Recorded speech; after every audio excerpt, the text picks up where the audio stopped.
Hello mga kakusina! Ako po ulit si Ate Angel ng Kusina ni Angel, and for today's video, tuturuan ko po ulit kayo ng another recipe na baka hindi mo pa nagagawa sa iyong kusina, kaya't panoorin ang buong video dahil madali lang po ito. Sa isang kasirola, naglagay lang po ako ng enough water na alam ko po na lulubog yung lulutuin nating pasta. So ang ginawa ko muna dito ay pinakulo muna natin yan.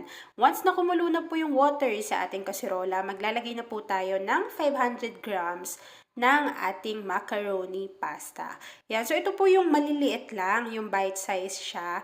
Tapos, depende na yan kung gaano katagal nyo siya lulutuin. Meron naman po sa likod ng packaging kung gaano nyo siya katagal lulutuin. For example, yung akin, 10 minutes po ang nakalagay doon. So, niluto ko lang po ito ng 8 minutes bago i-off ko lang yung apoy, and then tatakpan ko lang po siya for about 2 minutes kasi yung heat po or yung ink doon na namuo sa ating kasirola ay maluluto pa po yung ating pasta. Dito sa ating recipe, dapat po talaga na al dente yung pasta na maluluto natin, dahil kung hindi, pangit po yung kalalabasan niya, lalo na kapag malabsak po yung ating pasta.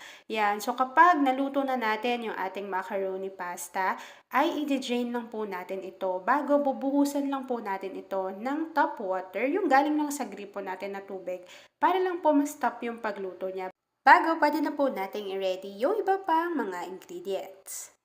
After po natin mai-set aside yung ating pasta sa isang mixing bowl, pagsasama-samahin lang po natin yung mga ingredients kagaya ng all-purpose cream. So, ang nilagay ko po dito ay 2 lata na tig 370 ml. So, sisimutin natin yan. Kapag nailagay na natin yung all-purpose cream, susundan lang natin to ng 1 can na tig 390 grams of condensed milk.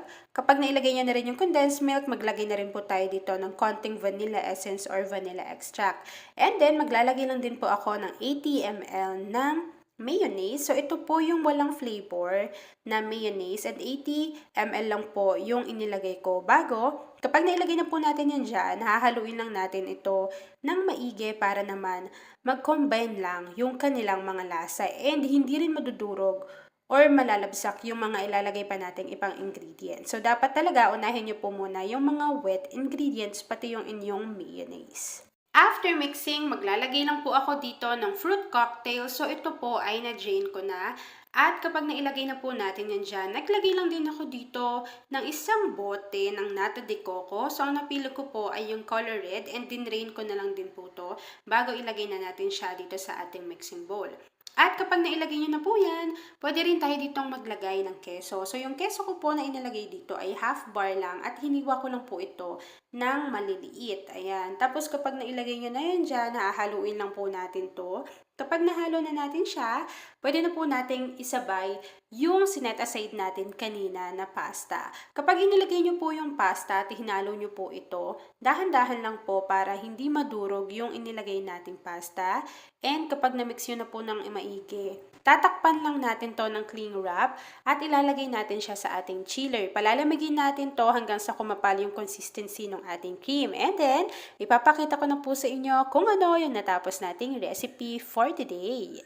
At ayan na nga mga kakusina, after po natin tong mailagay sa ating chiller at kumapal na yung consistency ng ating cream, this time, pwede na po natin yang i-enjoy. At ayan na mga kakusina, tapos na naman po ang ating easy and creamy na macaroni salad. Kung nagustuhan mo yung ating video, please like and share this video. At kung hindi ka pa nakakapag-subscribe sa aking YouTube channel na Kusina ni Angel, please click subscribe button, click mo na rin yung notification bell, click all para lagi kang updated sa bawat ina-upload kong mga videos. At ayan lang mga kakusina, thanks for watching and enjoy this video!